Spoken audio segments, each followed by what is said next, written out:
नमस्कार साथियों, मैं विकास कुमार स्वागत करता हूं आपका अपने YouTube channel Akashvani physics classes में।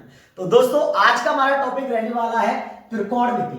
अब त्रिकोणमिति क्या है, तो इसमें सबसे पहले हम बात करेंगे त्रिकोणमितीय अनुपात। तो आपके त्रिकोणमितीय अनुपात 6 होते हैं। कितने होते हैं? 6 होते हैं। कौन कौन सा होता है? पहला होगा आपका साइन, फिर आएगा कॉस, फिर आएगा टेन, फिर आएगा सेक, फिर आएगा कोसेक, फिर आएगा कॉट।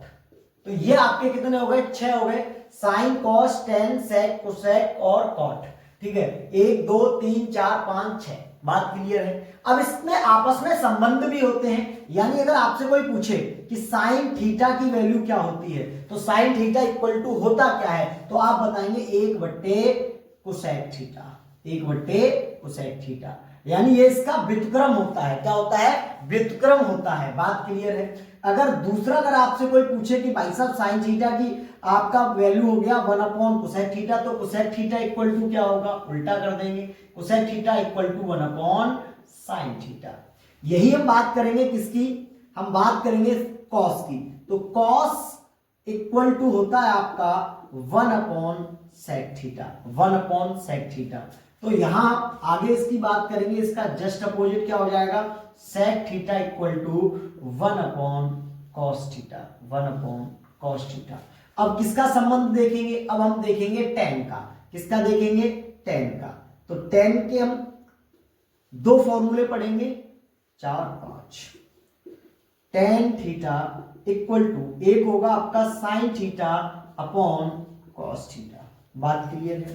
दूसरा होगा टेन थीटा इक्वल टू 1/कॉट थीटा। ठीक है,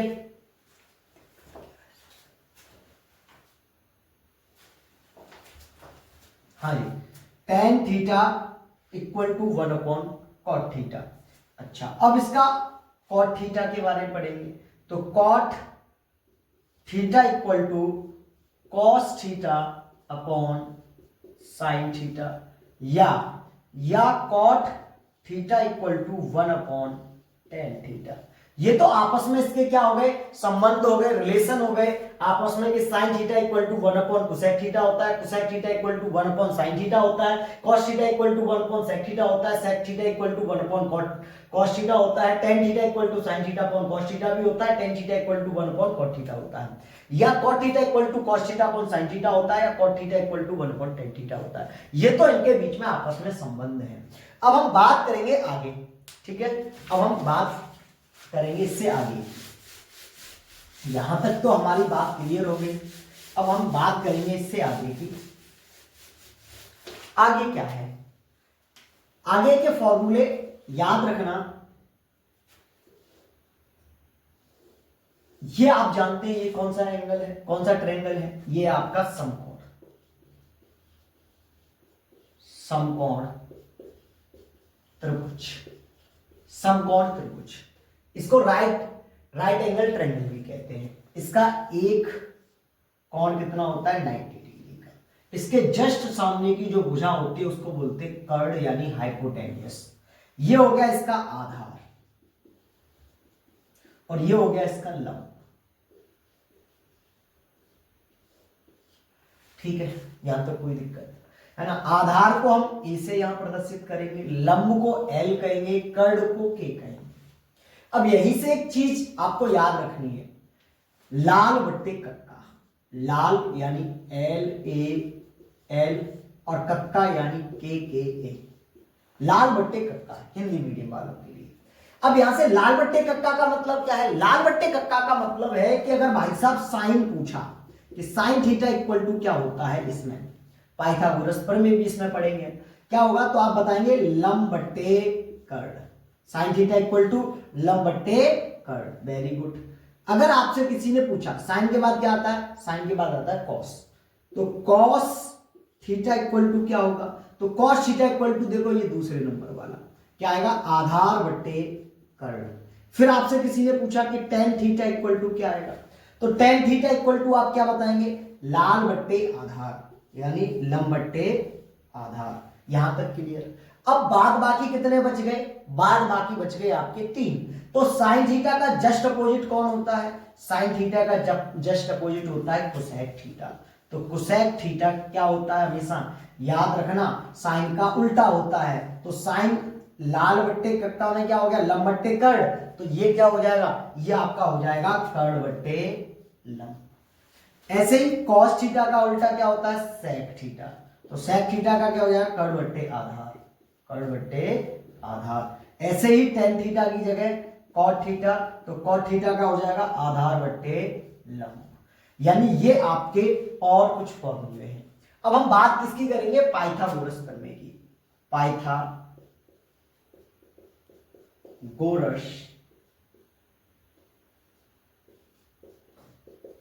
प्रमेय।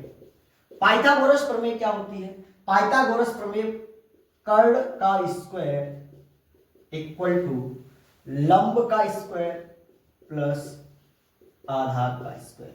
यानी कर्ण इक्वल टू आप ये कह सकते हैं अंडर रूट के अंदर लंब का स्क्वायर प्लस आधार का स्क्वायर, आधार का स्क्वायर। ठीक है, यहां तक कोई दिक्कत, कोई समस्या, कोई परेशानी, कोई तकलीफ नहीं होनी चाहिए किसी चीज को लेके। ठीक है, तो ये हमने चीजें समझ ली। साइन थीटा इक्वल टू होता है लंब बट्टे कर्ण, और कॉस थीटा इक्वल टू होता है आधार बट्टे कर्ण, और टेन थीटा इक्वल टू होता है लंब बट्टे आधार, और कोसेक थीटा इक्वल टू होता है कर्ण बट्टे लंब, और सेक थीटा इक्वल टू होता है कर्ण बट्टे आधार, और कॉट थीटा इक्वल टू होता है आधार बट्टे लंब। कोई दिक्कत, कोई समस्या, कोई परेशानी, कोई तकलीफ किसी को नहीं होनी चाहिए। चलिए अब नेक्स्ट आगे की ओर बढ़ते हैं। आगे का टॉपिक क्या है, आगे का टॉपिक बहुत ही इंपॉर्टेंट रहने वाला है, और वो टॉपिक है आपका कि भाई साहब इनकी वैल्यू देखेंगे। साइन 30 की वैल्यू क्या होती है, साइन 60 की वैल्यू क्या होती है, साइन 0 की वैल्यू क्या होती है ना।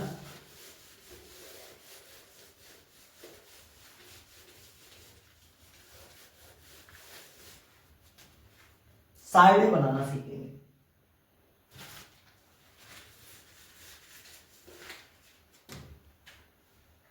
त्रिकोणमिति में जो वैल्यू पूछी जाती हैं, 0, साइन 0, साइन 30 अंश, साइन 60, 45, 90, इनकी जो साइड, इनके जो वैल्यू पूछी जाती है, उन वैल्यू की साइड बनाना मैं आपको सिखाऊंगा।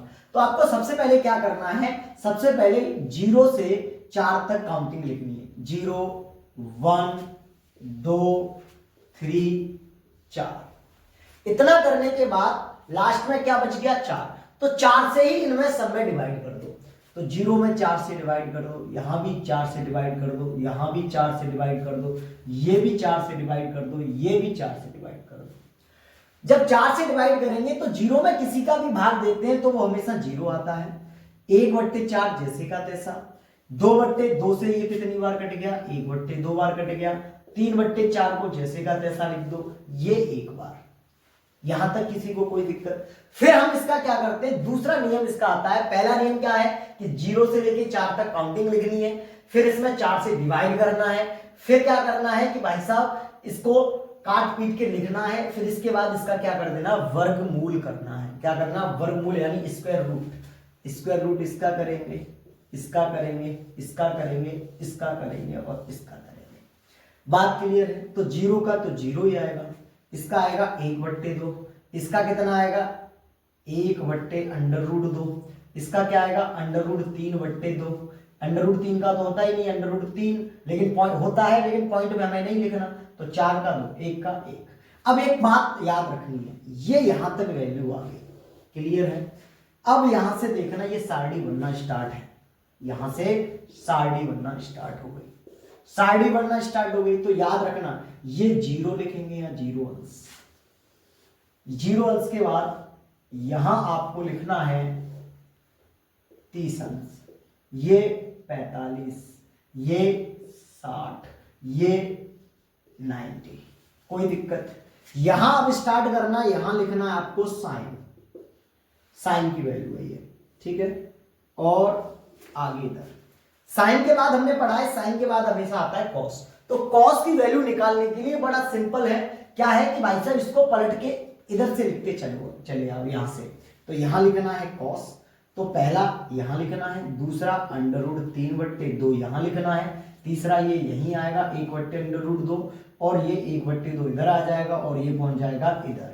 यानी आपने साइन की वैल्यू निकाल दी, साइन की वैल्यू निकालने के बाद कॉस की निकाल दी। अब कॉस की वैल्यू निकालने के बाद यहां निकालेंगे हम टेन की वैल्यू, दिखाई दे रहा होगा नीचे टेन की वैल्यू।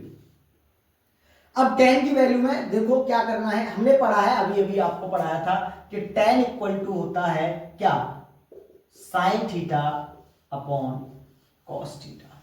अब अगर मैं बात करूं किसकी, कि साइन जीरो की वैल्यू निकालनी है, तो साइन वो सॉरी टेन जीरो की, तो टेन जीरो में क्या करना है, sine zero upon cos zero. यानी टेन अगर जीरो अंश की वैल्यू बात करूं तो यहां लिखना है साइन जीरो अंश की वैल्यू अपॉन कॉस जीरो अंश की वैल्यू। बात क्लियर है। साइन जीरो की वैल्यू देखो कितनी है, जीरो, तो यहां लिख देंगे जीरो अपॉन कॉस जीरो की कितनी है, एक। एक में किसी का भाग देते हैं, जीरो में किसी का भाग देते हैं, क्या आता है, जीरो। यानी टेन जीरो की वैल्यू जीरो। बात क्लियर है यहां तक, अच्छी बात है। अच्छा, इसके बाद अब सीधा सीधा यही भाग करते जाते हैं हम। 1/2 में किसका भाग करना है, अंडर रूट 3/2 में। तो भाई साहब देखो ये क्या कर जाएगा, 1/2 जैसे का तैसा, 2/√3, 2 से 2 कट गया तो ये बन जाएगा 1/√3। ठीक है, ये पूरा कट जाएगा, एक आएगा, ये कितना आएगा, ये आएगा अंडर रूट 3, और जीरो का एक में भाग देंगे इनफाइनाइट, जीरो का एक में भाग देंगे इनफाइनाइट। यानी तीन चीज की वैल्यू हमने निकाल दी। अगर हम बात करें किसकी, अगर हम बात करेंगे टेन के बाद अगर हम सेक निकालें या कुसेक निकालें या कॉट निकालें, अगर यही हम कॉट निकालना चाहते तो कॉट को सीधा उल्टा कर देते, यानी कॉट की वैल्यू यहां लिखते ये वाला इनफाइनाइट, ये इधर लिखते, ये इधर लिखते। लेकिन हमारे पास अभी जगह क्या है, कम है, जगह कम है तो मुझे ऊपर वाला मिटाना पड़ेगा।